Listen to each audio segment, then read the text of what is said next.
Hello guys and welcome back. Of course it's your boy Holiday, na kama huja subscribe manze kindly consider doing that. Sasa kuna hii story omothe ni gukoretwo na story ya Samidoh ya ile yenye amefanya video akiwa na manzi fulani pale hivyo, na ndo makoro magecireria ati ni muhiki ungi arakorwo introduce na watu wameongelea hiyo story for a very long time na after some time Samidoh ameweza ku release statement, na ile statement yenye ameweza ku release it's a very sad statement na imekuwa statement ya ku cancel shows zenye amekuwa nazo this weekend. Ameweza kuzicancel zote, zingine akapatia Thutha.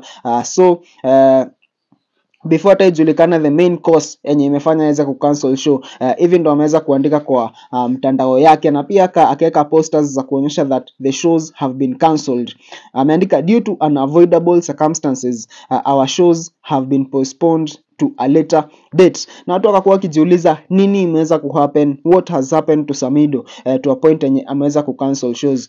Tumezoea Samidoh weekends anakuaga shows na zote anaweza kufika pale hivyo na ana pull a very big crowd, na especially kwanza saizi vile kumekuwa story yake yenye inaongelewa pale hivyo about the third wife mwenye anataka kuintroduce. Hizo speculations zenye ziko pale hivyo mtandaoni, watu walikuwa na expect that leo atafanya shows zingine kubwa sana, but akaweza ku release hiyo statement ya kucancel shows. Na ndo makoro makiurania ni kirathi na mbere until watu wameingia pale hivyo kwa comment section na kuanza kumwambia quick recovery. Ndio watu wameweza kujua ni nini na happen. Tumeona big people, public figures pale hivyo wakiingia kwa comment section na kumwambia quick recovery.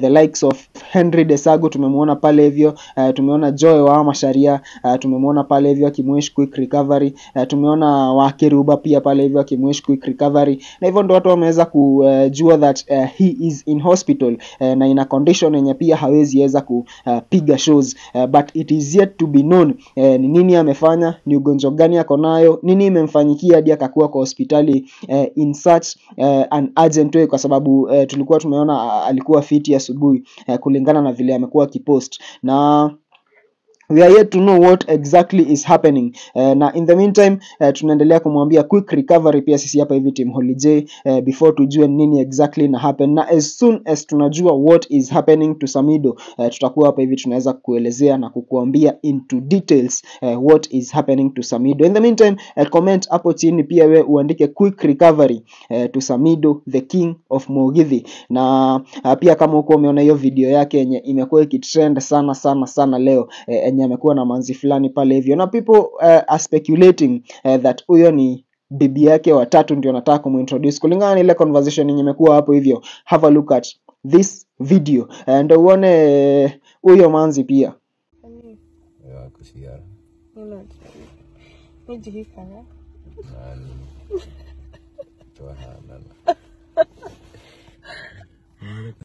Watu wangu, what do you think about this story? Unaweza comment hapo hivyo. Quick recovery to Samidoh the king of Mugithi. Tuendelee kusubscribe, like, share, comment, tunaendelea kusonga vizuri. In the meantime it's been your boy Holiday and adios. I'm gonna see you guys in the next video. Hapo hivyo nimechill na Holiday. Subscribe to Holiday. Holiday TV, are you holy?